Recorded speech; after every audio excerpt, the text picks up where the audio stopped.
Damos la bienvenida en el estudio de los desayunos de 24 horas a Carlos Pérez, ministro de Hidrocarburos. Ministro, buenos días, bienvenido a nuestro programa. Buenos días. Ayer se incrementaron ya los precios de la gasolina, se implementaron en las gasolineras y estamos ya pagando ese nuevo precio oficial. Sin embargo, la gran duda que todavía hay es cómo técnicamente se van a aplicar las excepciones, es decir, todos aquellos sectores que no pagarán este incremento. ¿Qué nos puede contar? Buenos días, Janet. Sí, efectivamente nosotros estamos implementando un sistema de cupos que una vez discutido con los diferentes gremios, se los cargará en una tarjeta, básicamente una tarjeta que tendrá ese cupo, y con esa tarjeta cada uno de los beneficiarios irá a la gasolinera y pasará la tarjeta y se descontará el cupo de esa tarjeta. Una vez que llegue a cero el saldo, los taxistas o los transportistas ya pagarán el precio de venta al público sin subsidio. Entonces se va a usar ese mecanismo.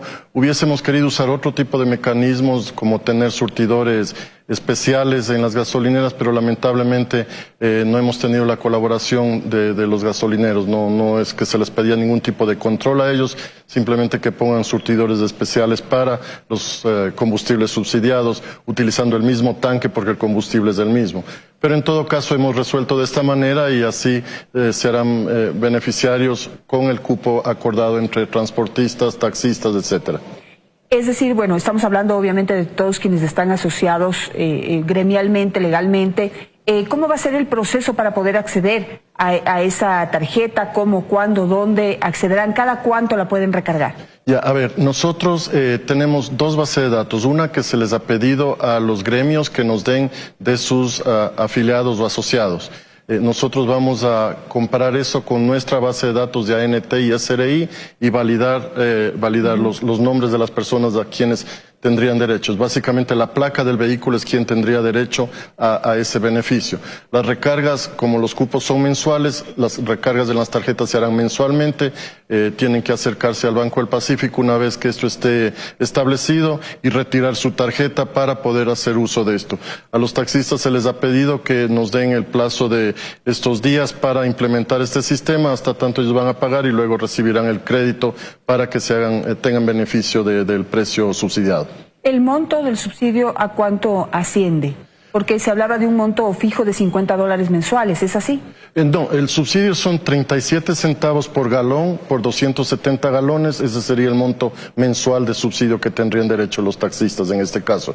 Para los transportistas pesados o de transporte público, se está definiendo este rato los cupos que les correspondería a cada uno de ellos, porque obviamente son recorridos diferentes, unos están en la ciudad, otros son interprovinciales, vehículos más grandes, más pequeños, se está definiendo los cupos conjuntamente con ellos. Ahora, si bien en este momento la salida es válida, a futuro, digamos, lo que se hace, lo que se dice en otros países que se puede hacer y que sería de mucho mejor control para realmente saber si eso es lo que consumen o está muy bajo el subsidio o tal vez se necesita cubrir menos, es tecnología. En ese sentido, ¿vamos a ir avanzando o vamos a seguir en este mecanismo emergente durante todo el tiempo? No, nosotros hoy ya podemos saber el consumo de cada uno, porque no se olvide que las gasolineras tienen una facturación electrónica.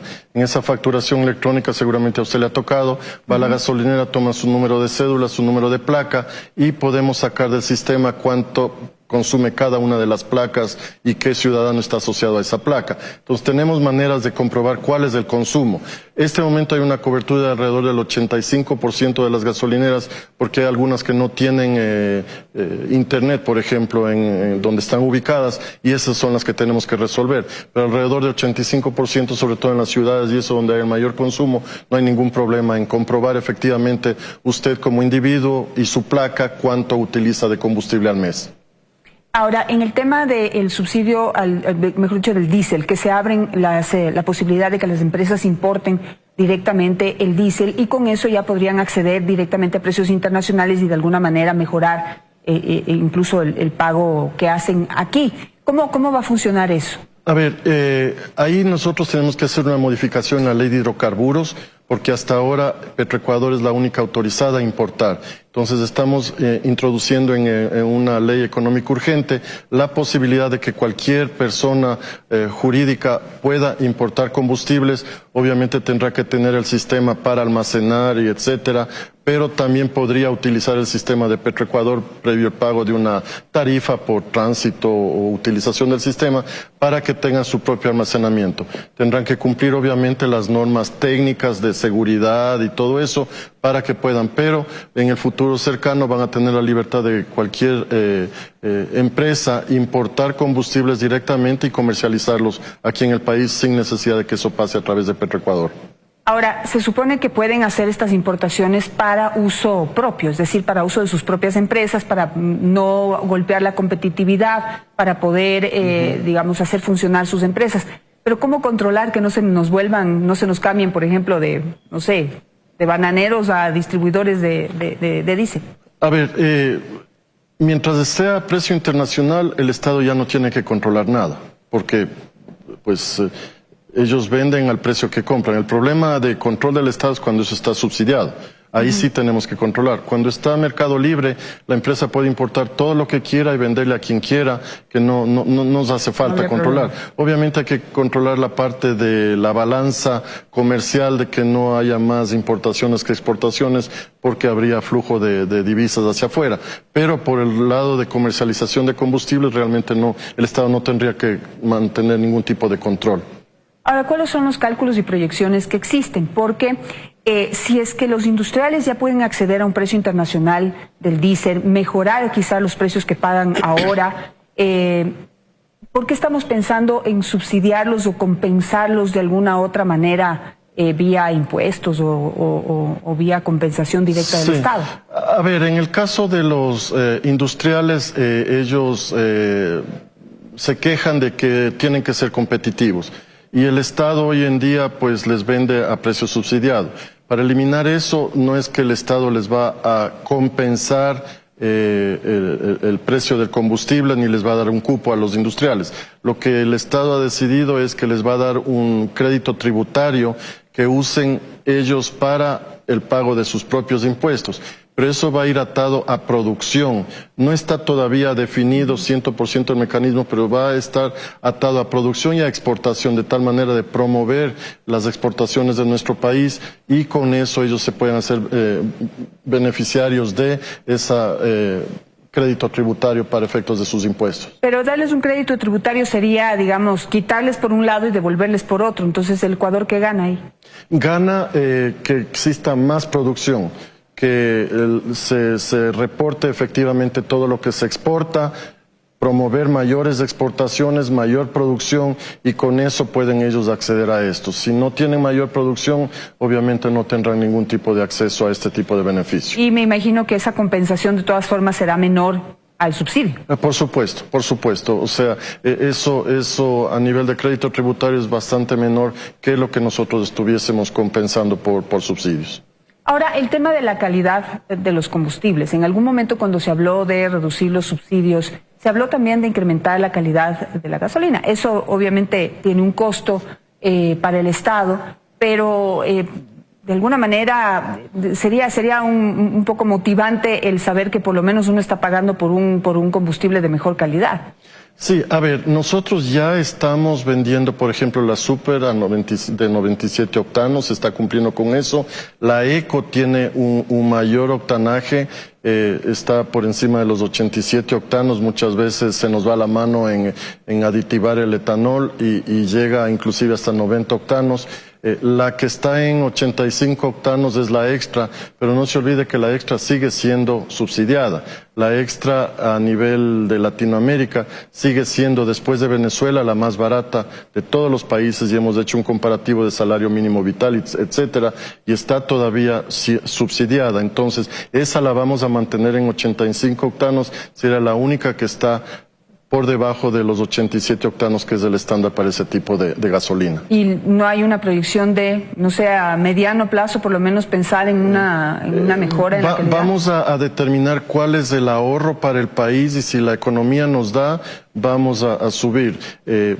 obviamente tenemos que mirar cómo funcionan otras cosas adicionales en las refinerías para ver si nosotros podemos compensar eso y mejorar la calidad de ese combustible. Obviamente estamos trabajando para algún momento llegar a combustibles con norma Euro 5 y ese es el plan. A mediano plazo queremos llegar a Euro 5, que debería ser nuestro estándar nacional. ¿El precio de la super ya se va a mantener ahí o va a seguir incrementando poco a poco? Depende de los comercializadores. Nosotros lo único que hacemos como Petroecuador es les vendemos el combustible a nuestro costo de importación más costo de transporte y almacenamiento más una pequeña margen del 2% Petroecuador y eso se entrega en terminal. De ahí para adelante el comercializador puede tomar la decisión que quiera y vender el precio al precio que guste y ya se vuelve una competitividad entre las diferentes gasolineras.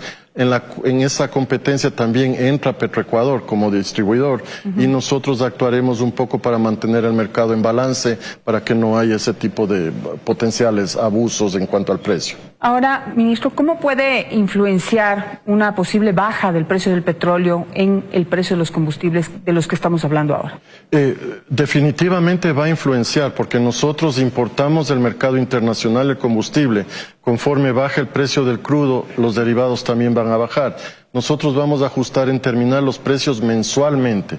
Es decir, si hoy cayó el precio del petróleo y el derivado que compramos afuera cuesta menos, obviamente el precio de venta al público va a ser menor porque vamos a vender en terminal a menor precio. O sea, básicamente vamos a tomar el precio del mes y eso será la referencia y se ajustará, como digo ya, mensualmente el precio de terminal. Ahora hablando en macro, una baja en el precio del petróleo como la que está prevista nos va a golpear durísimo la economía. ¿Qué vamos a hacer ahí? Nos está golpeando en estos días, como ustedes deben haber visto, el precio del petróleo ha caído a alrededor de $46 el barril. Esperamos que en el mes de enero Arabia Saudita tiene previsto un recorte de alrededor de 500,000 barriles y eso esperamos que haga que el precio del crudo se levante. Pero efectivamente eso tiene un impacto. Nosotros estamos compensando eso con un incremento de producción. Ya la producción en el país el día de hoy son 522,000 barriles. O sea, nosotros hemos incrementado ya 7,000 barriles de producción diaria en las últimas 2 semanas para compensar la caída del precio del petróleo. Ahora, yo tengo aquí unos cuadritos, me los pueden enfocar, y el futuro no es muy alentador. Es decir, la tendencia de las bolsas y del mercado internacional es hacia la baja. Hemos calculado para el presupuesto general del Estado un precio de $50 por barril. Ya estamos en 46, ¿no? Sí. En 46, pero se prevé que puede bajar mucho más. ¿Cómo nos estamos preparando para eso? Y en algún momento ya usted lo mencionó, que es la alternativa que toman algunos otros países. Ahorita no sé si ya es tarde, pero digamos cuando el precio estaba a $76 debimos haberlo asegurado. Ya no se aseguró en 76, ahora ¿valdrá asegurarlos en 46 o eso es algo que no vale la pena? No tenemos los recursos. ¿Qué podemos decir? Bueno, eso es algo que se viene analizando ya por 2 años desde que estaba el señor presidente Moreno a cargo de la presidencia de la República. Se viene analizando la posibilidad de tomar un seguro contra la baja de petróleo. Todos los análisis económicos que se hicieron era bastante costoso, nos costaba alrededor de $300 millones asegurar la parte exportable de nuestro crudo. Entonces, en ese entonces no se tomó la decisión. Yo sí personalmente, y es un comentario muy personal, creo que es saludable porque al Estado le da una estabilidad en cuanto al manejo de su presupuesto. Y yo he conversado, por ejemplo, con México, con el ministro de Hacienda de México, y le preguntaba, ustedes tienen esto, vienen manejando esto ya por años, cuénteme cuál es su experiencia. Y ellos me dicen, mire, ha sido buena, pero el resultado final es que hemos salido tablas, no hemos ganado, no hemos perdido, porque también cuando se va a la alza, nosotros seguimos al valor asegurado. Cuando se va a la baja, obviamente ganamos. Lo que le da es una estabilidad al presupuesto del Estado de tal manera de manejar bien los números y no estar preocupado de la caída. Pero eso es lo que necesitamos, ¿no? Pero usted dice que se invertirían $300 millones, pero solamente en lo que hemos perdido del cálculo que hicimos. Calculamos un precio de 58 o $55 en un principio para el presupuesto general del Estado. Sí. Bajó a 50, ahorita está en 46. ¿Cuánto hemos perdido en ese margen? hubiéramos invertido 300 millones y yo creo que ya vamos perdiendo más de 1.000 millones.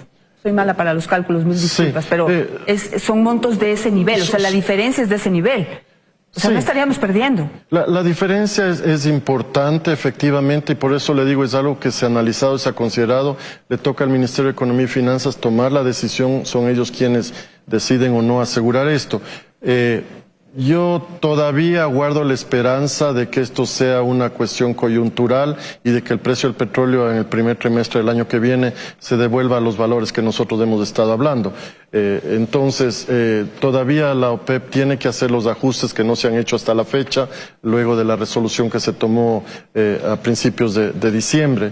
Y esperamos que en enero vengan las reducciones tanto de Rusia, de Arabia Saudita y de los otros países que se han comprometido en recortar, para que eso ayude a mejorar el precio del petróleo. Perfecto, me quedo con eso. Muchísimas gracias, ministro, por estar esta mañana con nosotros. Espero que tenga un buen año, una buena celebración del fin de año y que el próximo año sea bueno para todos. Gracias, lo mismo para usted. Especialmente por el precio del petróleo. Sí.